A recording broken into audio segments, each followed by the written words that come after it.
আজ থেকে ১,৫০০ বছর আগে শাম দেশ থেকে দুইজন ইহুদি ধর্মের মস্ত বড় পণ্ডিত, হায়ার এডুকেটেড স্কলার, ইহুদি ধর্মের এই দুইজন মদিনাতুল মুনাওয়ারাতে আসলো। সেই শাম দেশে প্রচুর ইহুদি থাকতো। ইহুদি ধর্মের সেরা দুই আলেম মদিনাতুল মুনাওয়ারাতে আসলো।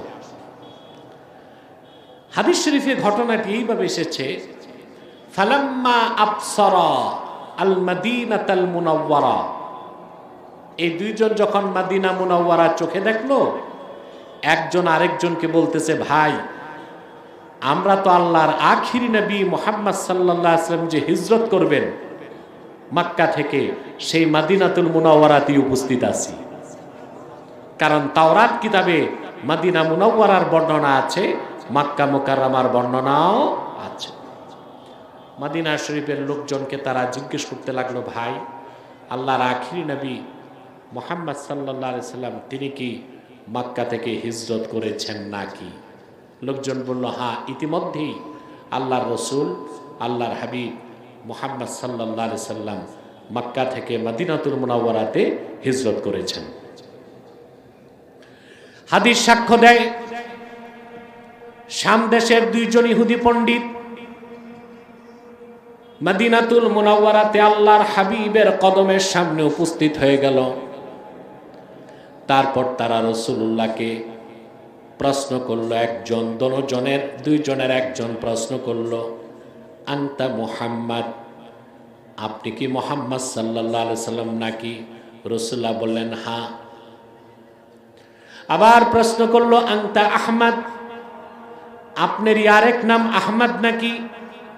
রাসূলুল্লাহ বললেন, হ্যাঁ। দনজন ইহুদি পণ্ডিত বলল, মুহাম্মদ সাল্লাল্লাহু আলাইহি ওয়াসাল্লাম তাওরাত কিতাবে আপনার সমস্ত প্রশংসা এবং পরিচয় আমরা পেয়েছি, আমাদের কোনো সন্দেহ নাই আপনি আল্লাহর আখিরি নবী মুহাম্মদ সাল্লাল্লাহু আলাইহি ওয়াসাল্লাম। তবে একটি প্রশ্ন করব, যদি আপনি তাৎক্ষণিক উত্তর দেন আমরা আর দেরি করব না, আপনার হাতে হাত রেখে মুসলমান হয়ে যাব।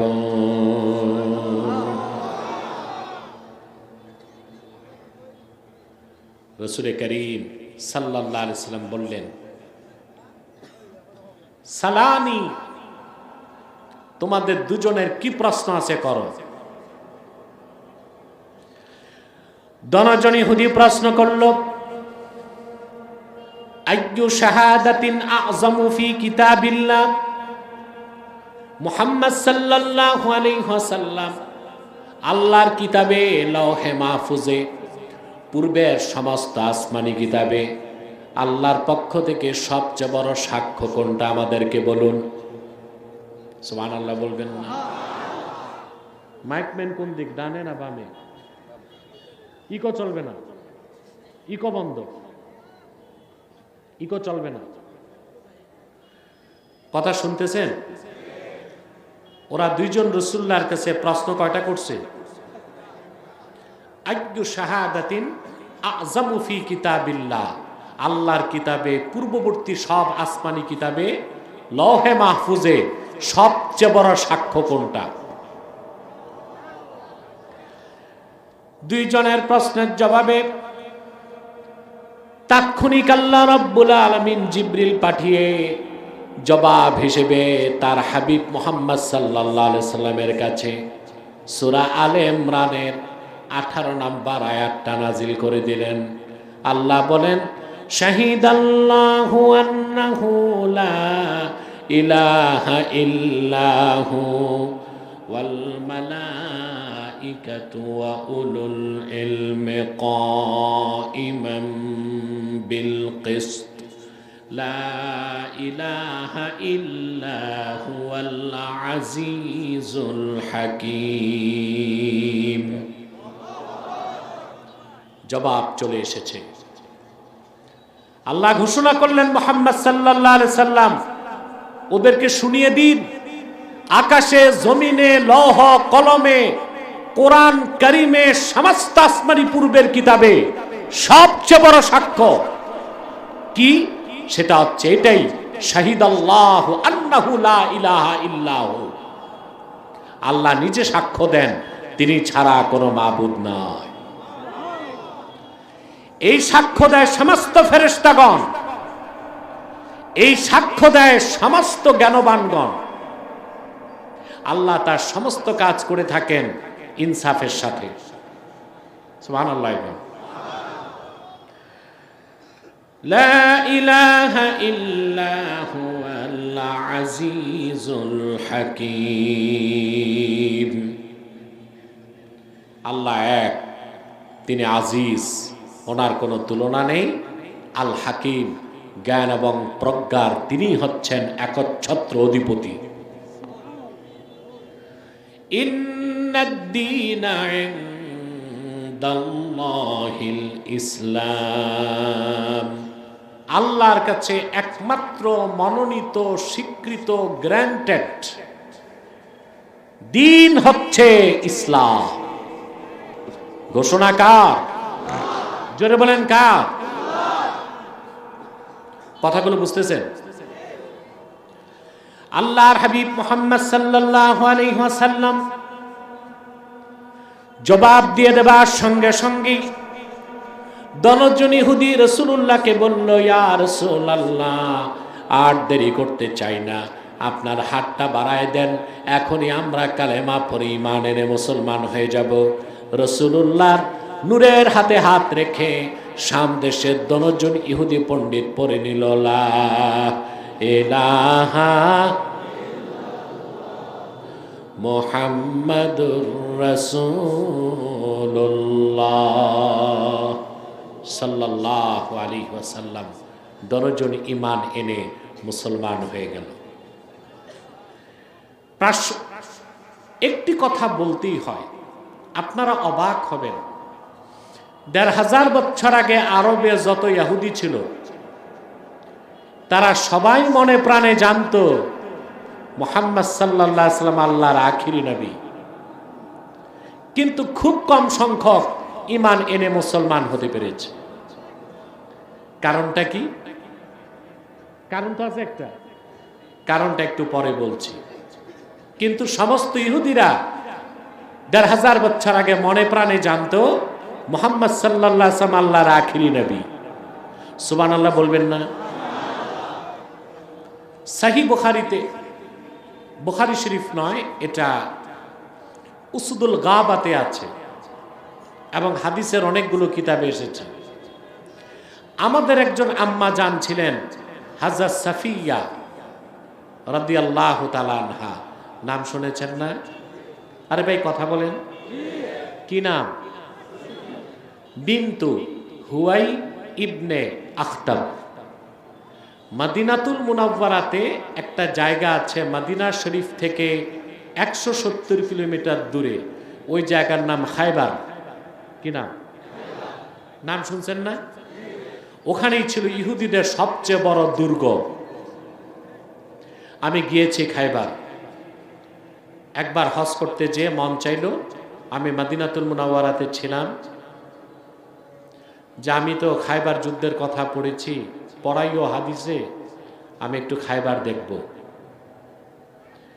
আমাকে ভক্তরা নিয়ে গেল। ১৭০ কিলোমিটার পথ যেতে আমার লেগেছে ১.৫ ঘন্টা থেকে ২.৫ ঘন্টা। পৌঁছলাম সেখানে, দেখলাম ১৫০০ বছর আগে ইহুদিরা দুর্গ তৈরি করছে পাথর দিয়ে। দুর্গটা ওই রকমই আছে, এত মজবুত দুর্গ। ভিতরে সব ঘুরে দেখলাম। দুর্গ থেকে বের হয়ে একটু দূরে যেতেই দেখি মরুভূমির মাঝখানে পানির ফোয়ারা। সুবহানাল্লাহ, অনবরত পানি বের হচ্ছে। আমি জিজ্ঞেস করলাম ঘটনা কি? বলে খায়বার যুদ্ধের সময় হযরত আলী রাগান্বিত হয়ে এখানে তরবারিটা মেরেছিলেন, উঠানোর পর থেকে পানির ঝর্ণা প্রবাহিত হয়ে গেছে। সুবহানাল্লাহ বিহামদিহি। হাদিস সাক্ষ্য দেয়, বুখারী শরীফে এসেছে, আল্লাহর হাবিব আখিরি নবী মুহাম্মদ সাল্লাল্লাহু আলাইহি সাল্লাম খায়বার বিজয় করেছিলেন ফজর নামাজের একটু পর পর। খায়বারে ইহুদিদের বড় নেতা ছিল হযরত সাফিয়ার পিতা হুয়াই, কি নাম? হুয়াই ইবনু আখতাব। উনি ছিলেন আরবে তৎকালে সব ইহুদিদের প্রধান নেতা এবং মস্ত বড় আলেম ইহুদি ধর্মের। খায়বার বিজয় হয়ে গেল। ইহুদি নেতা হুয়াই বিন আখতাব এবং তার ভাই সহ ইহুদিরা নিহত হলো, অনেকে বন্দী হলো। বন্দীদের মধ্যে আমাদের আম্মা জান হযরত সাফিয়া ছিলেন। হযরত সাফিয়া আল্লাহর হাবিবের কাছে আবেদন করলেন, ইয়া রাসূলুল্লাহ, ইয়া হাবিবাল্লাহ, আমি বন্দী হয়েছি, আমি আল্লাহর পয়গম্বর হারুনের বংশধর, আমি আপনার কদমে জায়গা চাই, যদি আপনি মঞ্জুর করেন। রাসূলুল্লাহ সাল্লাল্লাহু আলাইহি ওয়াসাল্লাম তাকে আজাদ করে দিলেন। তিনি ঈমান এনে মুসলমান হয়ে গেলেন। হযরত সাফিয়া রাদিয়াল্লাহু তাআলা আনহাকে রাসূলুল্লাহ বিয়ে করলেন। তিনি হয়ে গেলেন উম্মতের মা। মিয়া ঘুমাও, কে কে ঘুমান হাত উঠান। কি বলবো, এরা কনসার্নস না নন কনসার্নস? রাত বেশি আমি বুঝতেছি, কিন্তু আমি খুব সংক্ষেপে বেশি কথা বলে যাচ্ছি। মনোযোগ আছে না? সম্মানিত সুধী, হাদিস সাক্ষ্য দেয়, আল্লাহর হাবিবের সামনে যখন সাফিয়া আসলেন, রাসূলুল্লাহ দেখলেন হযরত সাফিয়ার গালের মধ্যে কেউ যেন খুব সজোরে আঘাত করেছে, 5 আঙ্গুলের দাগ লেগে আছে। রাসূলুল্লাহ বললেন, সাফিয়া, তুমি মেয়ে মানুষ, এত জোরে তোমার গালে কে থাপ্পড় দিল? তিনি বললেন, ইয়া রাসূলুল্লাহ, ইয়া হাবিবাল্লাহ, আমার পূর্বের স্বামী ইহুদি ছিল। আপনি যখন খায়বার দুর্গ বিজয় করেছেন, রাতের বেলা আমি ঘুমে স্বপ্নে দেখলাম আল্লাহর আকাশের পূর্ণিমার চাঁদ আমার ডান কোলে চলে এসেছে। আমি আমার পূর্বের ইহুদি স্বামী তাকে যখন বললাম আমি রাতে স্বপ্নে দেখলাম পূর্ণিমার চাঁদ আমার ডান কোলে চলে এসেছে, এই কথা বলতে আমার ইহুদি স্বামী আমার গালে সর্বশক্তি দিয়ে আঘাত করে বলল, বুঝতে পেরেছি তুমি মুহাম্মদ সাল্লাল্লাহু আলাইহি ওয়াসাল্লামের স্ত্রী হয়ে যাবা। বিবেক খাটায় চিন্তা করেন মুসলমান, যে ইহুদিটা বুঝতে পেরেছিল পূর্ণিমার চাঁদকে, আল্লাহর রাসূল মুহাম্মদ সাল্লাল্লাহু আলাইহি ওয়াসাল্লামের পরিচয় পাবার পরও ঈমান আনে নাই, বরং সকালবেলা যুদ্ধ করেছে এবং কাফের অবস্থায় মরে গেছে। এই হচ্ছে অভিশপ্ত ইহুদি জাতি, যারা মহাসত্যকে সব সময় বিরোধিতা করে। কোথায় বেলাল হাবশি? তার বাড়ি ছিল আবিসিনিয়াতে। এখন মানচিত্রে আবিসিনিয়া, হাবশা, এই হাবশা নামও পাবেন না। এটার পরবর্তী নাম হয়েছে আবিসিনিয়া। ইংরেজরা নাম পরিবর্তন করে দিয়েছে ইথিওপিয়া। কি নাম দিয়েছে? ইথিওপিয়া। আমি বলি, যদি আমাকে জিজ্ঞেস করা হয় যে পৃথিবীতে সবচেয়ে আনসিভিলাইজড নেশন কারা, অসভ্য জাতিকে, আমি আল্লাহর নামে শপথ করে বলবো, most uncivilised nation in the world English nation. ইংরেজ জাতি সবচেয়ে সভ্য জাতি। তাদের 1000 বছরের ইতিহাস শুধুই অন্যায়, অত্যাচার, নির্যাতন, নিপীড়ন, মানবতাকে বারবার তারা আঘাত করেছে, অসম্মান করেছে। ঠিক কিনা বলে? সবচেয়ে আনসিভিলাইজড জাতি ইংরেজ জাতি। তারা মুসলিম সভ্যতাগুলোকে, নামগুলোকে পরিবর্তন করার চেষ্টা করেছে। চুরি যা করছে কম করে নাই। 188 বছরের বেশি সময় তারা, প্রায় 200 বছর ক্ষমতায় ছিল উপমহাদেশে। উপমহাদেশের ক্ষমতা তারা নিয়েছিল হিন্দুদের কাছ থেকে না মুঘল সম্রাটদের কাছ থেকে? কথা বলেন। মুঘলরা কি ছিল, মুসলিম না হিন্দু? 200 বছর পর তারা যখন পিটানি খাইয়া 7 সমুদ্র পাড়ি দিল, যৌক্তিকভাবে ক্ষমতা দিয়ে যাওয়া দরকার ছিল কাদের হাতে, কিন্তু ভাগ করলো তিনটা, ঠিক কিনা? পশ্চিম পাকিস্তান, পূর্ব পাকিস্তান, হিন্দুস্তান। চিরকালের জন্য একটা অশান্তি সংঘাত তৈরি করে গেছে। আর যদি সমস্ত ক্ষমতা ভূখণ্ড মুসলিমদের হাতে দিয়ে যেত, যেটা ইনসাফ ছিল, তাইলে এই উপমহাদেশে যত কনফ্লিকশন আমরা দেখতে পাচ্ছি, সংঘাত আর থাকতো না, ঠিক কিনা? কিন্তু ওই যে অসভ্য জাতি, কি জাতি? মাইকটার স্টার্টিং ভালো ছিল, আওয়াজটা এখন ধরে যাচ্ছে। একটু বলো, আওয়াজটা বাড়বে, কানে না লাগে, ক্লিন হবে আওয়াজ, ডবল না হয়।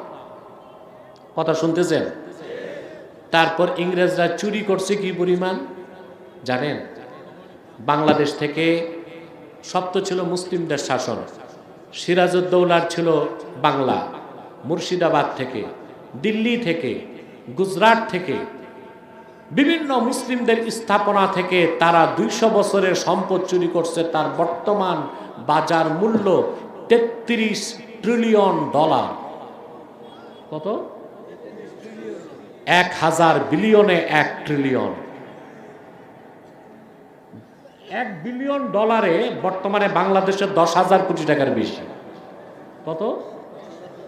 এরকম 1000 বিলিয়নে 100 বিলিয়ন না, 1000 বিলিয়নে 1 ট্রিলিয়ন। 33 ট্রিলিয়ন টাকার সম্পদ চুরি করে তারা ব্রিটেনে নিয়ে গেছে। আমি যখন গতবার এই তো কয়েক মাস আগে ব্রিটেন সফরে গেলাম, আমি ব্রিটেনের শহরগুলোতে ঘুরে ঘুরে দেখলাম সব জায়গায় যেন আল্লাহর পক্ষ থেকে অভিশাপ আর লানতের ছাপ লেগে আছে। সব দখল হয়ে যাচ্ছে, দখল করতেছে উপমহাদেশের মানুষ। আমি বলেছি তাই তো হবে। ব্রিটেন ইংরেজদের কিছুই ছিল না, গোটা ইংল্যান্ডকে সমৃদ্ধ করেছে মুসলিমদের টাকা চুরি করে। গোটা ইংল্যান্ড যদি মুসলমানের দখলে চলে যায়, সেটাও জাস্টিস হবে, ইনজাস্টিস হবে না, অবিচার হবে না, সুবিচার হবে। ওরা কত অন্যায় করেছে। নাম দিছে হাবাসার ইথিওপিয়া। কি নাম দিছে? মিশর, মিস্র। এই নামটা কোরআন শরীফে আসছে, হাদিসে আসছে। ওরা নাম বদলায় দিছে ইজিপ্ট। কি নাম দিছে? দুশ্মনীটা ইসলামের সাথে। কার সাথে? আমার দুঃখ হয় চোরের মার বড় গলা।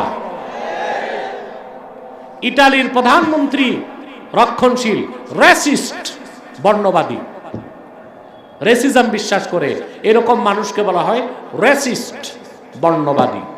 এই বর্ণবাদী প্রধানমন্ত্রী বলেছে ইসলামী সভ্যতার সাথে আমাদের ইউরোপীয় সভ্যতার দ্বন্দ্ব আছে। আরে বেটা নাদান, তোর ইউরোপ ছিল জঙ্গলে ভরা, আর তোরা ছিল জঙ্গলি, তোদের পূর্বপুরুষ। কাপড় পরানো শিখাইলো মুসলমান, শিক্ষা দিল মুসলমান, সভ্যতা শিখালো মুসলমান। অসভ্য ইউরোপকে সভ্য জাতিতে পরিণত করেছে মুসলমানেরা।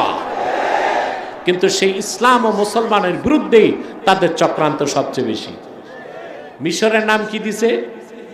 ইজিপ্ট, ঠিক কিনা?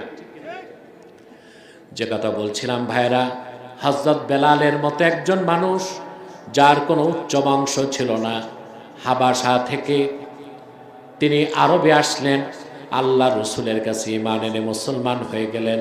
কম দামি একটা মানুষ নূর নবী মুহাম্মদ সাল্লাল্লাহু আলাইহি ওয়াসাল্লামের কদমের কাছে এসে এত দামি মানুষ হয়ে গেলেন বেলাল। অপরদিকে ১৫০০ বছর আগে ইহুদি ধর্মের বড় বড় পণ্ডিত, ইহুদি ধর্মের হায়ার এডুকেটেড, বড় বড় স্কলার, বড় বড় পণ্ডিত মানুষগুলো জেনে বুঝেও ঈমান আনে নাই, ইসলামের বিরোধিতা করেছে। ওরা জানতো মুহাম্মদ সাল্লাল্লাহু আলাইহি ওয়াসাল্লাম আল্লাহর আখিরি নবী, তারপরও দিন ইসলাম গ্রহণ করে নাই। ওই দামি দামি উচ্চ শিক্ষিত ইহুদি পণ্ডিতগুলো মানুষে পরিণত হয়ে গেছে। ইহুদিরা ঈমান আনার সৌভাগ্য থেকে বঞ্চিত হয়েছে। খুব কম সংখ্যক ইহুদি মুসলমান হতে পেরেছিল, ঠিক কিনা? কেন? কারণটা আল্লাহ বলে দিয়েছেন নিচে, এই পৃষ্ঠা সূরা আলে ইমরানের নিচের কয়েকটা আয়াতে আল্লাহ তাআলা বলে দিয়েছেন ইহুদিরা অভিশাপ আল্লাহর কাছ থেকে খরিদ করছে। ঠিকটাও মিয়া ঠিক মতো কইলা না। আল্লাহ বলেন কেন? আল্লাহ বলেন ইন্নাল্লাযীনা ইয়াকফুরুনা বিআয়াতিল্লাহি ওয়া ইয়াকতুলুনান নাবিয়্যিনা বিগাইরিল হক ওয়া ইয়াকতুলুনাল্লাযীনা ইয়া'মুরুনা বিল কিসতি মিনান নাস ফাবাশশিরহুম বিআযাবিন আলীম। আল্লাহ পাক বলেন ইন্নাল্লাযীনা ইয়াকফুরুনা বিআয়াতিল্লাহ, এই অভিশপ্ত ইহুদিদের সবচেয়ে বড় অপরাধ, তারা আল্লাহর মহাসত্য বাণীগুলোকে অস্বীকার করে। ওয়া ইয়াকতুলুনান নাবিয়্যিনা বিগাইরি হক, আর তাদের পূর্বপুরুষরা অন্যায়ভাবে অসংখ্য নবীকে হত্যা করছে। ওয়া ইয়াকতুলুনাল্লাযীনা ইয়া'মুরুনা বিল কিসতি মিনান নাস, আর মানব জাতির মধ্যে যারাই ন্যায়পরায়ণতার কথা বলে, সত্য ন্যায়ের কথা বলে, তাদেরকে তারা হত্যা করে। সেই কাজটা এখনো তারা করে যাচ্ছে। সত্যপন্থীদেরকে তারা হত্যা করে, ইমানদারদেরকে তারা হত্যা করে। আর এই পৃথিবীতে আল্লাহর আকাশের নিচে একমাত্র বিশ্বাসী ইমানদার হচ্ছে উম্মতে মুহাম্মাদী, ঠিক কিনা? আল্লাহ পাক বলেন, প্রিয় হাবিব মুহাম্মদ সাল্লাল্লাহু আলাইহি সাল্লাম, আপনি তাদেরকে কঠিন শাস্তির সুসংবাদ দিন। তারপর আল্লাহ তাআলা বলেন উলাইকাল্লাযীনা হাবিতাত আ'মালুহুম ফিদ দুনিয়া ওয়াল আখিরাতি ওয়া মা লাহুম মিন নাসিরিন। আল্লাহ পাক বলেন, এইসব ইহুদিদের দুনিয়া আখিরাতের সমস্ত কর্ম পণ্ড হয়ে গেছে।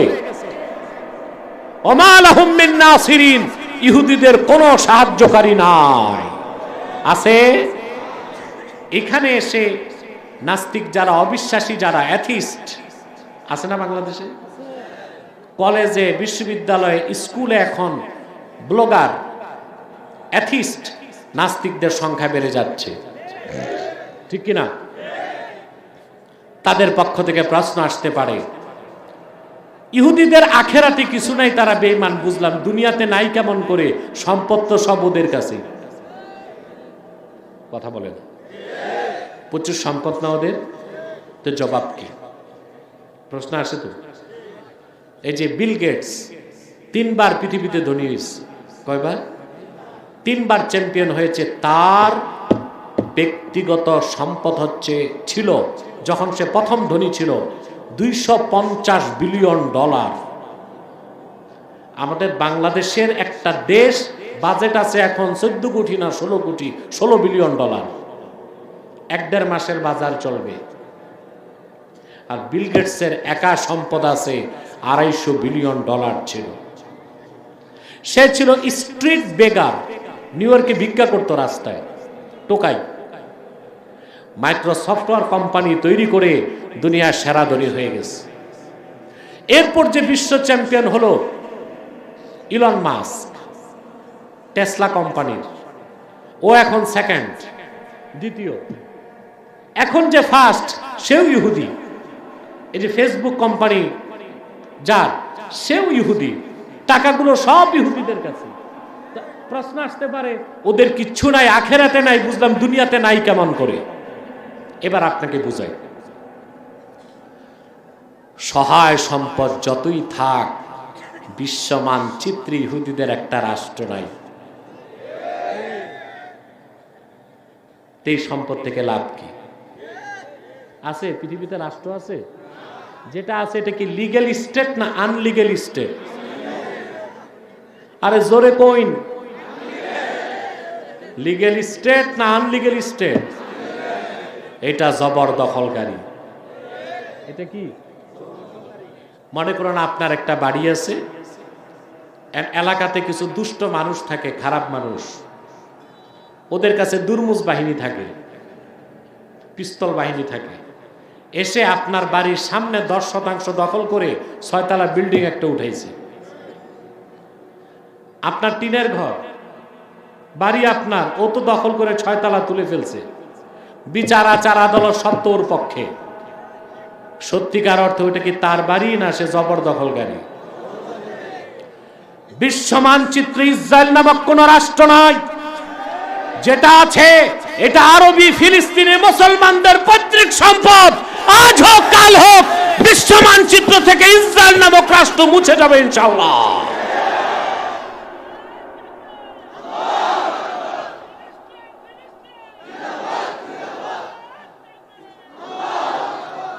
অতএব যাদের দেশ নাই ওদের চেয়ে কাঙ্গাল আর কিছু আছে? দুই, বৈধভাবে আপনি যদি সম্পদ কামাই করেন আপনাকে আমি ধনী বলবো, ঠিক কিনা? এটা প্রচলিত আইনও আছে, ঠিক কিনা? আপনার ব্যবসা টাকায় যদি ট্রান্সপারেন্সি থাকে, স্বচ্ছতা, আপনাকে দুদক ধরবে? কথা বলে না। আর যার কালো টাকা, মানে ওই টাকাটা তার না, টাকাটা রাষ্ট্রের। কার টাকা? কার? রাষ্ট্রের। ইহুদিদের কাছে যে সম্পদ এটা ওদের না, ওরা সারা দুনিয়া থেকে চুরি করে শোষণ করে টাকা কামাই করছে, অতএব ওদের কিচ্ছু নাই। এখন দ্বিতীয় প্রশ্ন আসে, আল্লাহ যে বলছেন ওমা লাহুম মিন নাসিরিন, ইহুদিদের সাহায্যকারী নাই, আমরা তো দেখি আমেরিকা তাদের সাহায্য করে, ব্রিটেন তাদের সাহায্য করে না? না, আপনারা একটা জিনিস বুঝেন না, আমেরিকা ব্রিটেন কিভাবে ইহুদিদেরকে সাহায্য করবে? প্রশ্নই তো আসে না। কারণ খ্রিস্টানদের বিশ্বাস তাদের নবী ঈসাকে ইহুদিরা হত্যা করছে, তো খ্রিস্টানরা কি ইহুদিদের পক্ষ নিতে পারে? আল্লাহর কোরআন বলতেছে যে না, ঈসাকে হত্যা করা সম্ভব হয় নাই। খ্রিস্টান হইতে যে বিশ্বাসগুলো লাগে তার একটা হচ্ছে দ্য থিওরি অফ ক্রুসিফিকেশন, যেটা বাইবেলে আসছে। খ্রিস্টানরা বিশ্বাস করে ঈসাকে ধরে ক্রুশবিদ্ধ করে হত্যা করা হয়েছে। আর আল্লাহ বলেন না, যেটা মারছে ওটা ঈসা না, ঈসারে আমি আকাশে উঠায় নিছি, ঈসার মতো সাদৃশ্য দিছি, একটাকে মারছে, যেটা মারছে ওটা ঈসা না, ওটা মিসা। ওটা কি? ঈসা কই? আমরা আছি ঈসানিয়া, খ্রিস্টানরা আছে মিসানিয়া।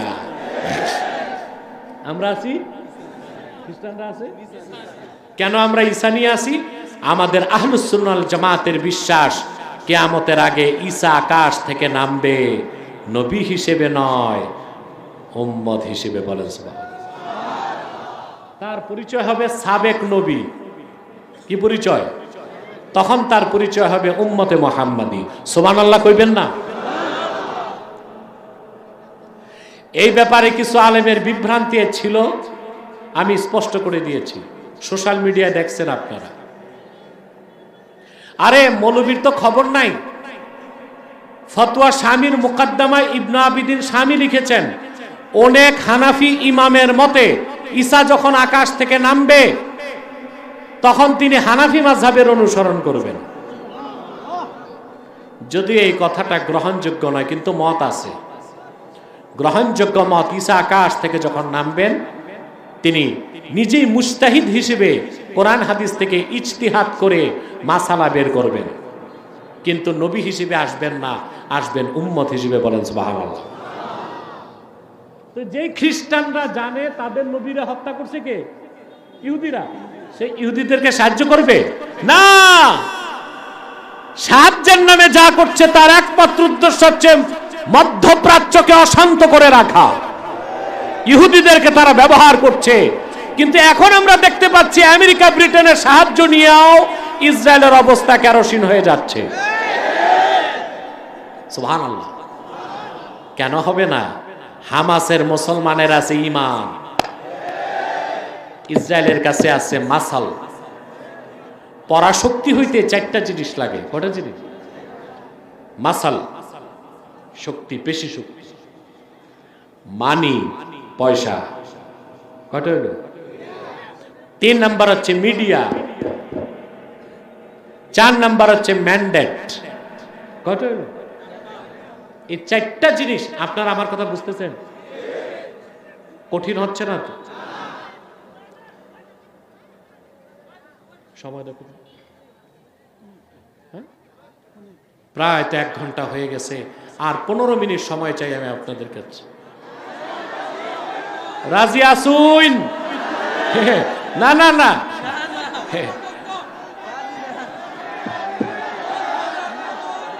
বইন বইন বইন বইন বইন, চুপ থাকুন।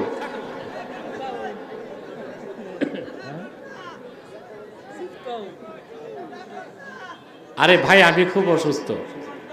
আরে রাখেন না, আপনারা সারা রাত ওয়াজ শুনেন, বাড়ি যাওয়ার পর বউ জিজ্ঞেস করে কি শুনছো, কয় কিছু মনে নাই, মজা লাগছে। এরকম ওয়াজ শুনে তো ভাই লাভ নাই, সওয়াব হবে, জীবন তো পরিবর্তন হবে না। আমরা সওয়াবও চাই, জীবনটাও বদলাতে চাই। কথা শুনতেছেন? তাহলে কয়টা শক্তি থাকলে সুপার পাওয়ার হয়? মানি, মাসাল, মিডিয়া, ম্যান্ডেট, এই 4টাই আমেরিকার আছে, এই জন্য সে বলে আমি সুপার পাওয়ার। আমরা কি দেখছি? এই 4টা পাওয়ারকে ধূলিসাৎ করে দিতে পারে মুমিনের স্পিরিচুয়াল পাওয়ার, ইমানি শক্তি। সুবহানাল্লাহ। মুমিনের মোকাবেলা করার কোন শক্তি দুনিয়াতে না, এটা আল্লাহর ওয়াদা। আমেরিকার টাকা কত? মানি, ওর রিজার্ভ আছে $21 ট্রিলিয়ন, তার রিজার্ভ। আপনি এটা গুনতে পারবেন না, ক্যালকুলেটরও হবে না, কম্পিউটারও হবে না, বেশি পিউটার লাগবে, মানে সুপার কম্পিউটার। টাকা আছে কত? Reserve $21 trillion. মাসাল, পেশি শক্তি 1 নাম্বার সে, তার কাছে অ্যাটম বোম আছে 65,000। পৃথিবীতে 100 অস্ত্র কোম্পানির 51টাই তার দেশে। এর মধ্যে সেরা, বিশ্বের সেরা 6টা অস্ত্র কোম্পানি, লকহিড মার্টিন একটা। এত পেশি শক্তি তার। তারপরে হচ্ছে মিডিয়া, আল জাজিরা ছাড়া সমস্ত মিডিয়া তার হাতে। 4 নাম্বার হচ্ছে ম্যান্ডেট, সে যে কোনো অবৈধ কাজের লাইসেন্স নিতে জাতিসংঘের ম্যান্ডেট পায়, কারণ ইউনাইটেড নেশন বা জাতিসংঘ তার বাড়ির উঠানে। আর আমি বলি এটা জাতিসংঘ না, এটা খ্রিস্টানদের ক্লাব। ঠিক না? আজ পর্যন্ত মুসলমানের স্বার্থে একটা কাজ জাতিসংঘ করতে পারে না। মায়ানমার যখন 10 লক্ষ রোহিঙ্গা মুসলমানকে পুশব্যাক করেছে বাংলাদেশে, জাতিসংঘ রোহিঙ্গা মুসলমানদের পক্ষ নেয় না। সিরিয়াতে লক্ষ লক্ষ মুসলমানকে হত্যা করা হয়েছে, ইরাকে লাখো লাখো মুসলমানকে হত্যা করা হয়েছে, লিবিয়াতে হত্যা করা হয়েছে। জাতিসংঘের পক্ষ থেকে যুক্তরাষ্ট্রের বিরুদ্ধে কোনো অ্যাকশন হয় নাই, কারণ তার মাস্তানির বৈধতা দেয় জাতিসংঘ। এটা জাতিসংঘ নয়, এটা বিজাতিসংঘ। এটা জাতিসংঘ নয়, এটা খ্রিস্টানদের ক্লাব ছাড়া আর কিছু নয়।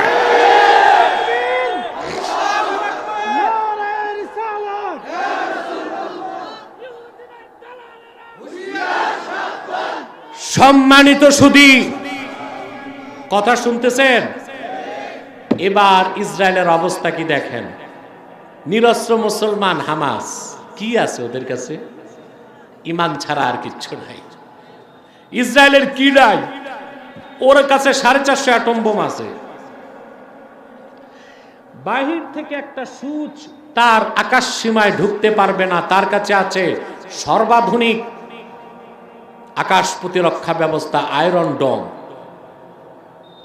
তার কাছে আছে পৃথিবীর সেরা ট্যাঙ্ক মার্কাবা।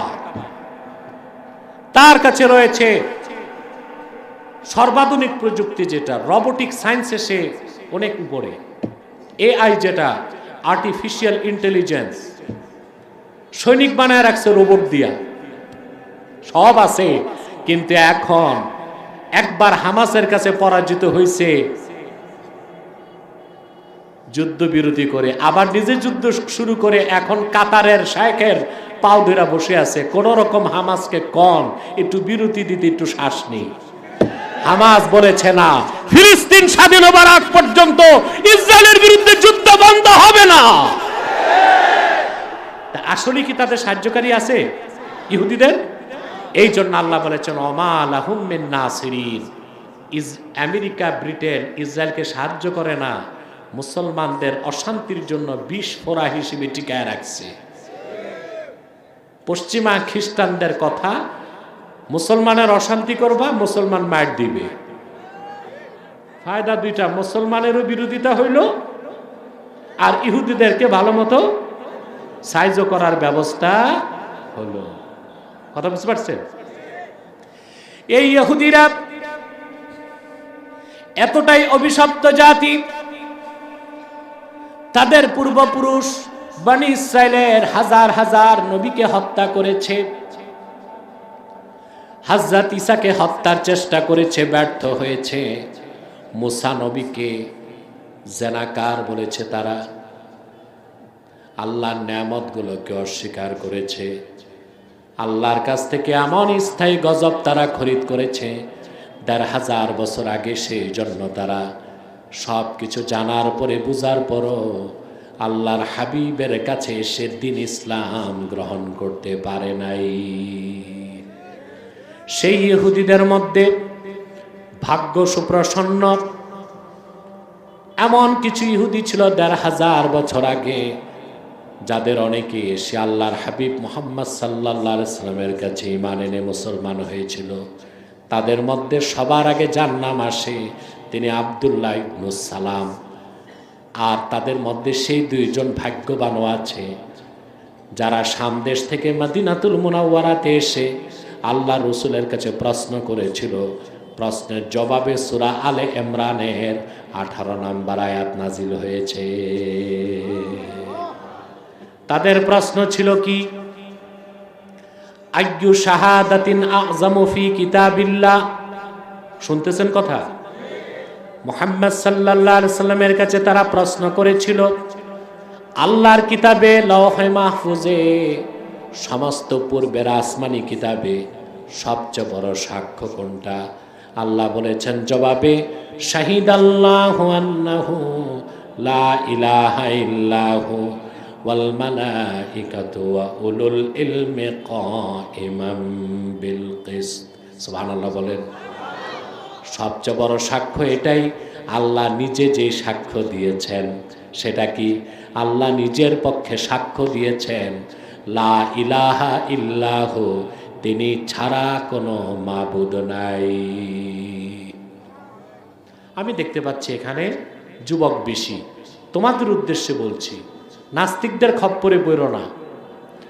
নাস্তিকরা সবকিছু প্রমাণ করতে চায় বিজ্ঞান দিয়ে। বিজ্ঞান হচ্ছে সসীম আর আল্লাহর কোরআন হচ্ছে অসীম। কখনো সসীম দিয়া অসীমকে যাচাই করা যায় না, অসীম কোরআন দিয়া সসীম বিজ্ঞানকে যাচাই করা যাবে। ঠিক কিনা বলেন? দেখেন, এদিক তাকাও, আমার দিকে তাকাও। আল্লাহ আছেন, আমাদের একজন স্রষ্টা আছেন, তিনি আল্লাহ। এইটা বুঝার জন্য, বিশ্বাস করার জন্য কোনো দলিল লাগবে না। তবে তিনি যে এক, সেই জন্য দলিল লাগবে। ওই কথা সবচেয়ে বড় দলিল 30 পারা কোরআন। এবার আসেন, বলবেন কেন? আল্লাহ আছেন, স্রষ্টা আল্লাহ, তিনি যে আছেন সেজন্য প্রমাণ লাগবে না কেন? সৃষ্টি নিজেই প্রমাণ দেয় আমার একজন স্রষ্টা আছেন।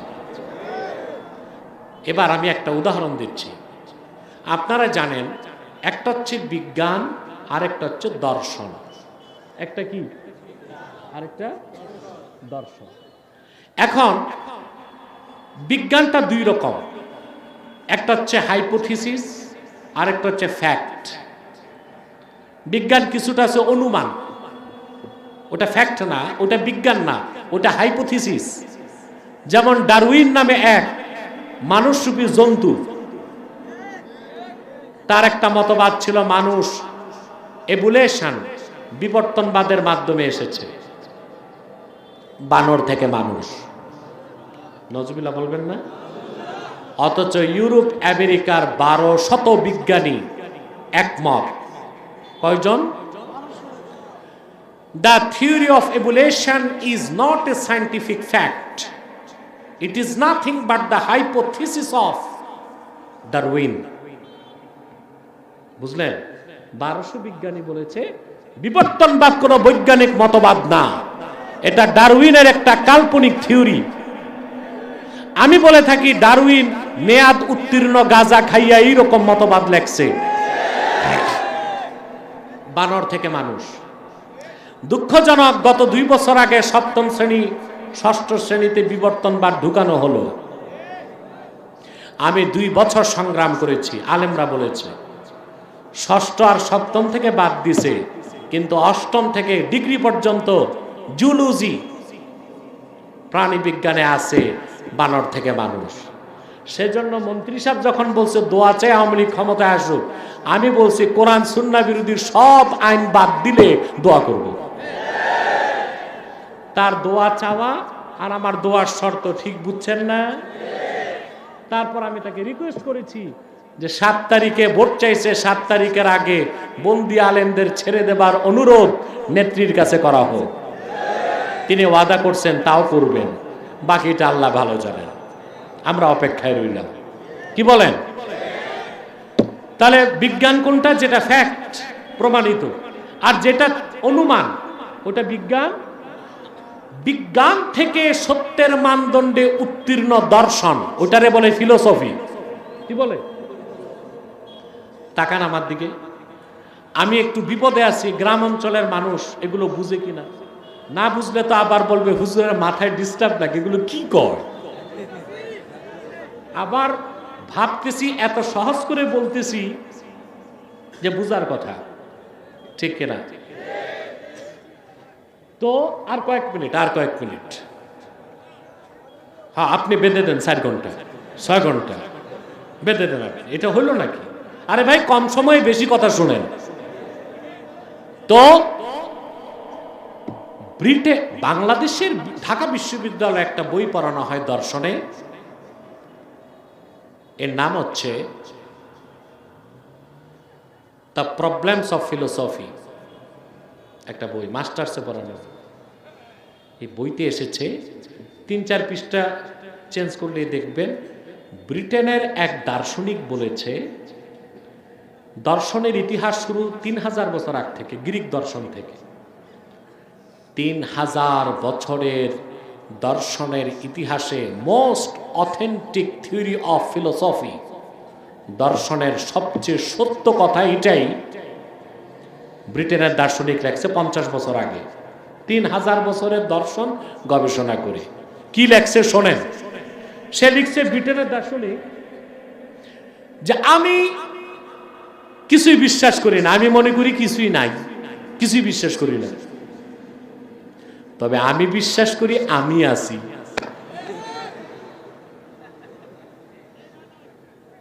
শোনেন, আগে শোনেন ভাই। সে বলতেছে আমি চিন্তা করে দেখি যে কিছুই নাই, কিছুই বিশ্বাস করি না, পরে চিন্তা করে দেখলাম কিছুই নাই কেমনে, আমি তো আছি। তা আমি কি? আমি হচ্ছে সৃষ্টি। তা আমি আছি, অবশ্যই আমার একজন স্রষ্টা আছে। আমি চিন্তায় পড়ে গেলাম, একজন বেদিন দার্শনিক এত চমৎকার কথাটা কেমন করে পেল? গবেষণা করে দেখলাম ব্রিটেনের দার্শনিকের কথাটা 1300 বছর আগে ইমাম আবু হানিফা বলে গেছেন। তিনি বলেছেন, মান আরাফা নাফসাহু ফাকাদ আরাফা রাব্বাহু, যে মানুষটা নিজেকে চিনল সে তার স্রষ্টার পরিচয় পেল। আমি আবার চিন্তা করলাম, আবু হানিফা রাহমাতুল্লাহ কথাটা কোত্থেকে বললেন?